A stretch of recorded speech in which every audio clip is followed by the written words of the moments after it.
ರಂಗೇರಿದೆ ರಾಜ್ಯಸಭೆ ಚುನಾವಣೆ. ಶಾಸಕರಿಗೆ ಹೈಜಾಕ್ ಭೀತಿ. ಸೋಮವಾರ ಮಧ್ಯಾಹ್ನ ಕಾಂಗ್ರೆಸ್ ಶಾಸಕರು ರೆಸಾರ್ಟ್ಗೆ ಶಿಫ್ಟ್ ಮಾಡಲಾಗಿದೆ. ಸೋಮವಾರ ಅಧಿವೇಶನ ಮುಗಿಸಿ ರೆಸಾರ್ಟ್ಗೆ ಶಿಫ್ಟ್ ಆಗಲಿದ್ದಾರೆ ಶಾಸಕರು.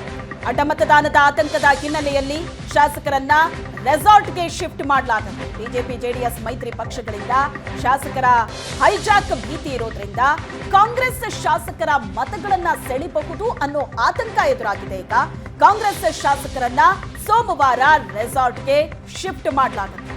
ಶಾಂಗ್ರಿಲಾ ಹೋಟೆಲ್ನಲ್ಲಿ ಶಾಸಕರ ವಾಸ್ತವ್ಯಕ್ಕೆ ಸಿದ್ಧತೆ ಆಗಿತ್ತು. ರೂಮ್ಗಳು ಲಭ್ಯವಿಲ್ಲದ ಕಾರಣ ರೆಸಾರ್ಟ್ಗೆ ಶಾಸಕರನ್ನ ಶಿಫ್ಟ್ ಮಾಡೋದರ ಬಗ್ಗೆ ಪ್ಲಾನ್ ಆಗಿದೆ. ಸಚಿವ ಜಾರ್ಜ್ ಒಡೆತನದ ಆಂಬಸಿಯಲ್ಲಿರುವಂತಹ ರೆಸಾರ್ಟ್ಗೆ ಶಾಸಕರನ್ನ ಶಿಫ್ಟ್ ಮಾಡಲಾಗುತ್ತೆ. ಈ ಬಗ್ಗೆ ಹೆಚ್ಚಿನ ಡೀಟೇಲ್ಸ್ ಅನ್ನ ಕೊಡ್ತಾರೆ ನಮ್ಮ ಪ್ರತಿನಿಧಿ ಮಾರುತೇಶ್ ಸಂಪರ್ಕದಲ್ಲಿದ್ದಾರೆ. ಮಾರುತೇಶ್, ರಾಜ್ಯಸಭೆ ಚುನಾವಣೆಯಿಂದಾಗಿ ಕಾಂಗ್ರೆಸ್ನಲ್ಲಿ ಈಗ ತಮ್ಮ ಶಾಸಕರನ್ನ ಎಲ್ಲಿ ಸೆಳೆದು ಬಿಡುತ್ತಾರೋ ಅನ್ನುವಂತಹ ಆತಂಕ ಶುರುವಾಗಿದ್ದು ರೆಸಾರ್ಟ್ ರಾಜಕೀಯ ಶುರುವಾಗ್ತಾ ಇದೆ. ಸೊ ಯಾವ ರೀತಿ ಪ್ಲಾನ್ ಮಾಡಿಕೊಂಡಿದೆ ತಮ್ಮ ಶಾಸಕರನ್ನ ಹಿಡಿದಿಟ್ಕೊಳ್ಳೋದಕ್ಕೆ ಕಾಂಗ್ರೆಸ್ ಈಗ? ಶ್ವೇತಾ, ಈಗ ಒಂದು ದಿನ ಅಧಿವೇಶನವನ್ನ ಮುಂದೂಡಿಕೆ ಮಾಡಿದ್ದಾರೆ, ಅಂದ್ರೆ ಎಕ್ಸ್ಟೆಂಡ್ ಮಾಡಿದ್ದಾರೆ, ವಿಸ್ತರಣೆ ಆಗಿದೆ. ಸೋಮವಾರ ಅಧಿವೇಶನ ನಡೆಯುತ್ತೆ. ಸೋಮವಾರ ಅಧಿವೇಶನದ ಬಳಿಕ ಎಲ್ಲರೂ ಕೂಡ ರೆಸಾರ್ಟ್ಗೆ ಹೋಗ್ಬೇಕು ಅನ್ನುವಂತ ತೀರ್ಮಾನವನ್ನ ತೆಗೆದುಕೊಳ್ಳೋದು. ಯಾಕಂದ್ರೆ ಮಂಗಳವಾರವೇ ಮತದಾನ ಇರುತ್ತೆ ರಾಜ್ಯಸಭೆಗೆ. ಹಾಗಾಗಿ ರೆಸಾರ್ಟ್ ನಿಂದ ನೇರವಾಗಿ ಬಂದು ಮತದಾನ ಮಾಡುವಂತಹ ಒಂದು ಪ್ರಕ್ರಿಯೆಗೆ ಕಾಂಗ್ರೆಸ್ ಪ್ಲಾನ್ ಮಾಡ್ಕೊಂಡಿದೆ.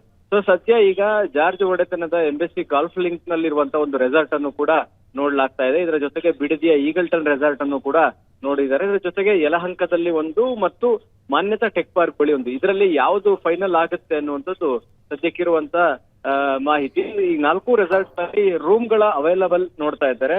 ಯಾಕಂದ್ರೆ 135 ಜನ ಶಾಸಕರಿದ್ದಾರೆ.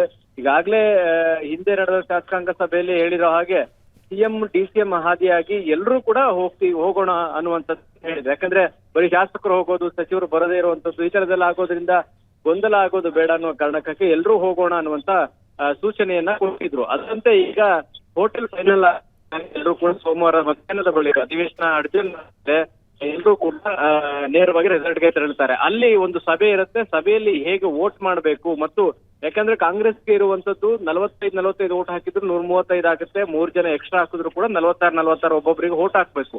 ಎಲ್ಲಿಯೂ ಕೂಡ ಅಸಿಂಧು ಆಗದ ರೀತಿ ವೋಟ್ ಹಾಕಿಸುವಂತದ್ದು ಕಾಂಗ್ರೆಸ್ಗೆ ಒಂದು ದೊಡ್ಡ ಚಾಲೆಂಜ್ ಇದೆ. ಹಾಗಾಗಿ ಹೊಸದಾಗಿ ಆಯ್ಕೆ ಆಗಿರ್ತಕ್ಕಂಥ ಶಾಸಕರಿಗೆ ಹೇಗೆ ವೋಟ್ ಮಾಡಬೇಕು, ಮೊದಲ ಪ್ರಾಶಸ್ತ್ಯ ಅಂದ್ರೆ ಏನು, ಎರಡನೇ ಪ್ರಾಶಸ್ತ್ಯ ಅಂದ್ರೆ ಏನು ಅನ್ನೋದ್ರ ಕುರಿತಾಗಿ ಒಂದು ತರಬೇತಿ ಕೂಡ ಕೊಡಬೇಕಾಗುತ್ತೆ. ಇಲ್ಲಾಂದ್ರೆ ಅಸಿಂಧು ಆಗಬಹುದಾದಂತ ಆತಂಕ ಕೂಡ ಇದೆ. ಹಾಗಾಗಿನೇ ಶಾಸಕರು ಅನಿವಾರ್ಯವಾಗಿ ರೆಸಾರ್ಟ್ಗೆ ಕರೆದುಕೊಂಡು ಹೋಗುವಂತ ಪರಿಸ್ಥಿತಿ ನಿರ್ಮಾಣ ಆಗಿದೆ. 5ನೇ ಅಭ್ಯರ್ಥಿ ಹಾಕಿದಿದ್ರೆ ಇಷ್ಟೊತ್ತಿಗೆ ಅವಿರೋಧವಾಗಿ ಘೋಷಣೆ ಆಗ್ಬಿಡ್ತಿತ್ತು. ಆದ್ರೆ 5ನೇ ಅಭ್ಯರ್ಥಿ ಹಾಕಿರೋದ್ರಿಂದ ಅನಿವಾರ್ಯವಾಗಿ ರೆಸಾರ್ಟ್ ರಾಜಕೀಯ ಶುರುವಾಗಿದೆ. Shweta, thank you Maruthesh.